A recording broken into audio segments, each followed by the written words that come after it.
Ասեմ, որ մի քանի հաճելի կողմ կա, մի քանի տհաճ։ Հաճելի կողմը, որ ամեն դեպքում այն սպասելիքները, որ դու ունես, ու այն մտքերը, որ դու ունես, դու կարող ես ներկայացնել մարդկանց, ամենաշատ սիրում եմ գյուղեր գնալը, լուրջ, ու տեսնում ես քո նման նույն մարդիկ, ու տեսնում ես, թե ինչ դրական վերաբերմունք են տալիս քեզ, իհարկե մեկ-մեկ ջղայնանում են, մեկ-մեկ դրական, բայց հիմնականում դրական ու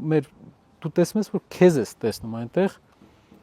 ինչ որ առումով այդ բարությունը, որ գյուղերից Հայաստանի դու ստանում ես, հասկանում ես, որ ինչ որ մեծ գործ ունես անելու, դա դրական կողմն է։ Երկրորդ դրականը այն բեռնա, որ դու տեսնում ես, որ քո ժամանակն է ինչ որ բեռ քո վրա վերցնելու, ինչ-որ պատասխանատվության ավելի մեծ սպեկտր պատասխանատվություն վերցնելու, դա էլ է լավ։ Վատ կողմը, որ երբեմն ազատություններ է սահմանափակում, որ դու գիտես, որ միշտ մի հատ մեխանիզմ քո դեմ աշխատում է։ Ածեն կավա նկարի, ածեն հետաքրքիր դու գիտես, որ իրանք քեզ ամեն դեպքում ինչ որ քո սենյակում կամ աշխատասենյակում ինչ որ հատուկ աշխատանքներ են կատարել,